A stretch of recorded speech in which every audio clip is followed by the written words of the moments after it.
Hello, everybody. It's Casey or Duke. So, for discussion number 2, this is to pick at least 4 out of these 6 questions. I'm gonna try to go for all 6 of them. I'm gonna try to make it short and to the point. So, make at least uh, three of your strongly held beliefs. What are those beliefs based on? Reflect on your background. List some of the facts respected authorities and use the site. So, 3 biggest ones for me. One, right off the bat, strong belief is belief in family. I grew up in Brazil. A lot of the stuff over there, a lot of the culture down there is about family. Family is everything to you. I mean, the street I lived in, there may be a total of 4 families, but the street was, pretty long and a lot of houses. Everything over there is pretty close, knitted into family. The second one would probably be respect. Do respect others, respect yourself, respect every bit of your family. So again, that's kind of where I grew up in a sense. That's where I hold those beliefs tight. And then the other one, third one, there's plenty of them. I'm just kind of picking the 3 that come to mind. Those 2 for sure. The third one would probably be strength, and that's more of like of intrinsic strength, to kind of take on all of the whatever comes your way, you kind of go with it. That's kind of how I grew up. My family, not to get into a whole soapbox about it, we grew up not very. We grew up very poor, so everything, any type of hardship, we had to have that intrinsic strength to kind of overcome all the obstacles to get to where we're at now here. Whether that being down there and some of the stuff happening there, or just moving to the United States as a whole. And I think that just comes, interactions with different cultures, like the book was talking about, ethics. A lot of that kind of plays into this, like what is morally, like deep down inside of you, that's going to keep going. So, number 2, describe what it means to be beautiful, successful, and attractive in your culture. Does this feel realistic and healthy? Is it universal across cultures? So I personally think that these all differ from person to person, to opposed to culture. I mean, it could go culture to culture. Obviously, being in the military, I kind of went all over the place, but that would be where the culture differs, right? Some people like blonde, blue eyes. Other people like, Orient descent, Japanese nationals, whatever the case may be. I think that's where the beautiful comes into play. It's kind of your own personal, what you believe is to be beautiful, successful. That is, seeing that's a hard one for me, because I view success as a different way than I think a lot of people would. A lot of people would think that success is a lot of money, a lot of materialistic type of stuff. In my opinion, successful is where I'm at. I have a steady job. I have a home. I'm paying my bills on time. You would ask me this 25 years ago when I was still living in Brazil. I would never dreamt in a million years I'd be where I'm at. So in that sense, I am pretty successful. I think a lot of that is realistic as well. And attractiveness, I think, again, that kind of differs from person to person. To some extent, I do believe that goes culturally as well. So yeah, realistic, healthy, that depends on the person too. I mean, I'm a personal trainer by trade.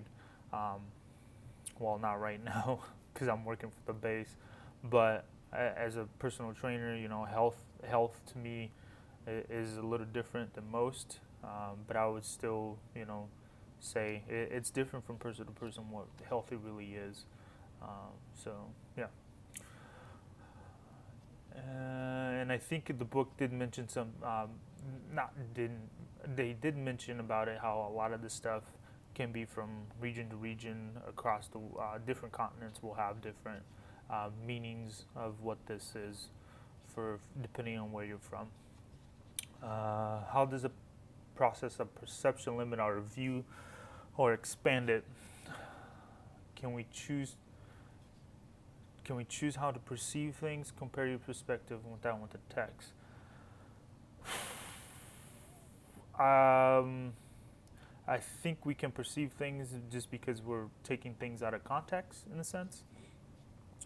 If we don't really know the whole entire story, and to expand it or choose to perceive it one way or the other, I think that takes more courage for people to go kind of out of their way to find out what the truth is behind what their perception is. Kind of seeing a different perspective, finding out sources, so on and so forth. I think the book kind of went on a little bit on this. Again, kind of the ethics and a little bit more of the economic side. A lot of people kind of are, companies, for example, going offshore for stuff. Well, what's the perception there? Mainly to make more profits, not necessarily to boost the other country's economy. Think of a time when you misunderstood a message. What physical, psychological state at the time you would have taken it that differently. I can take this exactly about a year ago. There was somebody that used to be in the shop and now they came back, and I was not a fan of it, not whatsoever. So I kind of got in my own head about all of that stuff because they were not part of the circle. We just went through a huge attrition rate through our shop, so in my eyes, they were part of the problem back then. And so when they chose to come back, I was not happy about it because now that I'm at that position within my shop that I have the trust of the people for the for the benefit of the shop, not necessarily for everybody else. So at first we did have our guards up, but now things have changed quite a bit, not only for us, but also for the person trying to come back in. And I think the book definitely touched bases with this and with the inner circle type of stuff. If you're not part of the problem, if you're not part of our circle, you're part of the problem type of thing. And I think that's a huge issue nowadays as well. 3 demographic traits that apply to you. So I'm from Brazil, born and raised in Brazil. However, my last name is Ducart. That comes from my German side of the family, which is my dad's, who live in North Dakota, mind you, who also migrated here when things weren't going so well in Europe. So now I live in Pacific Northwest. So demographics definitely influence my perception priorities, but things are ever changing, ever evolving. So I don't fully get on board with the whole thing. Oh, you're Brazilian, so you must be this, or oh, hey, you're German, you must be this. It surprises a lot of people when they get to know me very well. A lot of the things that come to mind. This is an example I made in the book was about people from Arizona, or people who live in Arizona, or mainly Mexican Americans, Hispanic background. However, during the winter times, there are people from the north who are retired, and then they come into the state of Arizona for the warmer winters, opposed to being in Washington, Idaho, Minnesota, whatever the case may be in those northern states. What is acceptable for interruption in your culture? I personally, this kind of falls into the respect piece support of me. I think it's extremely rude. I know in Japan, when I lived in Japan for about 3 years, that was very extremely rude to interrupt people, and it actually bugs the living, pardon my French, crap out of me, honestly. To me, the only people who are really acceptable to do so is kids, because they don't know any better, in my opinion. It's kind of like a teaching moment, mentorship moment.